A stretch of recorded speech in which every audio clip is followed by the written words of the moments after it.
there are a lot of half-truths in the fitness and strength training space. Just think about all the times you've heard somebody be like, you need to have a 1-to-1 push-pull ratio, or you need a strong core, or your hips hurt because your back is weak, or your glutes aren't firing and that's why your back is in pain.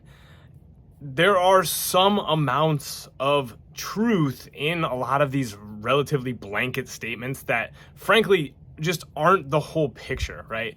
Context always matters, and the context is us individually. So somebody could potentially have a weak point that is their core, and that could be affecting their squat.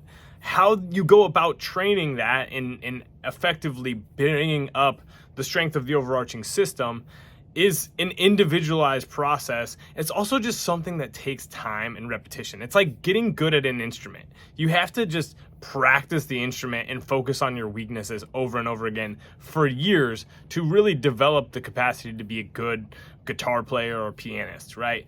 For some reason, the strength and conditioning field is just this overarchingly like quick fix, or hey, do this thing, it'll work for everybody type of approach. And like, yeah, there are universals. Like showing up to the weight room consistently for 3 to 4 times a week and training hard is gonna make you stronger. How you go about doing things is the biggest decider of your progression, alongside just your individual genetics and individual factors, right? So just remember, there's a lot of half-truths in the fitness and strength space. It doesn't mean that some of these things aren't beneficial. To some extent, if you're having anterior chest pain with bench presses and you're not doing a whole lot of rowing or overhead like pulling work or even overhead strength work, it can be really advantageous to develop a more 1-to-1 push-pull to ratio. Or if you just tend to break down through your back with deadlifting or squatting, then it can be beneficial to figure out how to train your core